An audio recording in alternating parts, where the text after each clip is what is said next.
Нийгмийн даатгалын ерөнхий хуульд нэмэлт өөрчлөлт оруулах тухай хуулийн төслүүд болон хамт өргөн мэдүүлсэн хуулийн нэгтгэсэн төслүүдийг эцсийн хэлэлцүүлэгт бэлтгэсэн талаарх хүний хөгжил нийгмийн бодлогын байнгын хорооны танилцуулга.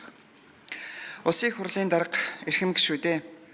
Монгол Улсын засгийн газраас 2026 оны 6 дугаар сарын 12-ны өдөр Монгол Улсын их хурл дөрвөн мэдүүлсэн нийгмийн даатгалын ерөнхий хуульд нэмэлт өөрчлөлт оруулах тухай хуулийн төслүүд болон хамт өргөн мэдүүлсэн хуулийн төслүүд Монгол Улсын их хурлын гишүүн Ариун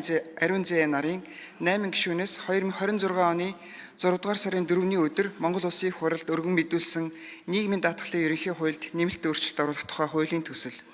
Монгол Улсын их хурлын гишүүн Б Төвшин нарын 41 гишүүнээс 2025 оны 5 дугаар сарын 9-ний өдөр Улсын их хурлд өргөн мэдүүлсэн нийгмийн даатгалын ерөнхий хуульд нэмэлт өөрчлөлт оруулах тухай хуулийн нэгтгэсэн төслийг Улсын их хурл 2026 оны 6 дугаар сарын 30-ны өдөр чуулганы нэгдсэн хуралдаанаар хэлэлцэж, эцсийн хэлэлцүүлэгт бэлтгүүлэхээр хүний хөгжил нийгмийн бодлогын байнгын хороонд шилжүүлсэн билээ. Хүний хөгжил нийгмийн бодлогын байнгын хороо 2026 оны 6 дугаар сарын 30-ны өдрийн хуралдаанаар хуулийн төслүүдийн эцсийн хэлэлцүүлгийг Монгол Улсын их хурлын чуулганы хуралдааны дэгийн тухай хуулийн 42 дугаар зүйл заасны дагуу явуулсан бөгөөд эцсийн хэлэлцүүлэгт бэлтгэсэн төсөлтөй холбогдуулан Улсын их хурлын гишүүн Им Ган Хөлөг тав хүртэлх ажилтнтай ажил олгогчийг дэмжиж, ажил олгогчийг төлөх тэтгэвэр тэтгэмжийн даатгалын шимтгэлээс тодорхой хугацаанд чөлөөлөх, зохицуулалтын хэрэгжилтийн үр дагавар үүсэж болох эрсдлээс хэрхэн сэргийлэх талаар асуулт асууж хариулт авлаа. Улсын их хурлын 2026 оны 6 дугаар сарын 30-ны өдрийн чуулганы нэгдсэн хуралдаанаар хуулийн төслүүдийн анхны хэлэлцүүлгийг явуулах үед хуралдаан даргалагчаас өгсөн гүйцэн боловсруулах чиглэлийн дагуу Монгол Улсын их хурлын чуулганы хуралдааны дэгийн тухай хуулийн 42 дугаар зүйлийн 42-ийн 2-ын 1 дахь заалтыг баримтлан зарчмын зөрүүтэй дөрвөн саналаар санал хураалт явуулахад хуралдаанд оролцсон гишүүдийн олонх нь дэмжсэн болно. Нэгдсэн хуралдааны анхны хэлэлцүүлгээр олонхын дэмжлэг авсан саналыг хуулийн төслүүдтэй холбогдох зүйл,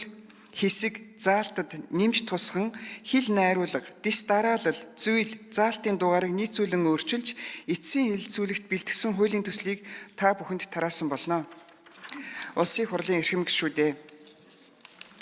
Нийгмийн даатгалын ерөнхий хуульд нэмэлт өөрчлөлт оруулах тухай хуулийн төслүүд болон хамт өргөн мэдүүлсэн нийгмийн даатгалын ерөнхий хуульд нэмэлт өөрчлөлт оруулах тухай хуулийг дагаж мөрдөх журмын тухай, нийгмийн даатгалын сангаас олгох тэтгэврийн тухай хуульд нэмэлт өөрчлөлт оруулах тухай,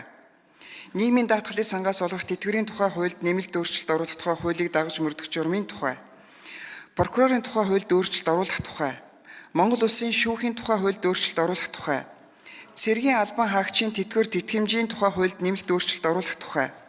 цэргийн албан хаагчийн тэтгэвэр тэтгэмжийн тухай хуульд нэмэлт өөрчлөлт оруулах тухай хуулийг дагаж мөрдөх журмын тухай, нийгмийн даатгалын сангаас олгох тэтгэмжийн тухай хуульд нэмэлт өөрчлөлт оруулах тухай, нийгмийн даатгалын сангаас олгох үйлдвэрлэлийн осол мэргэжлээс шалтгаалсан өвчний тэтгэвэр тэтгэмж төлбөрийн тухай хуульд нэмэлт өөрчлөлт оруулах тухай, нийгмийн даатгалын сангаас олгох үйлдвэрлэлийн осол мэргэжлээс шалтгаалсан өвчний тэтгэвэр тэтгэмж төлбөрийн тухай хуульд нэмэлт өөрчлөлт оруулах тухай хуулийг дагаж мөрдөх журмын тухай хуулийн төслүүдийн эцсийн хэлэлцүүлгийг явуулсан талаарх хүний хөгжил нийгмийн бодлогын байнгын хорооны танилцуулга, зарчмын зөрүүтэй саналын томьёоллыг хилцэн шийдвэрлэж өгөхийг та бүхнээс хүсье. Анхаарал хандуулсанд баярлалаа. Хүний хөгжил нийгмийн бодлогын байнгын хорооны дарга П. Ган Зориг.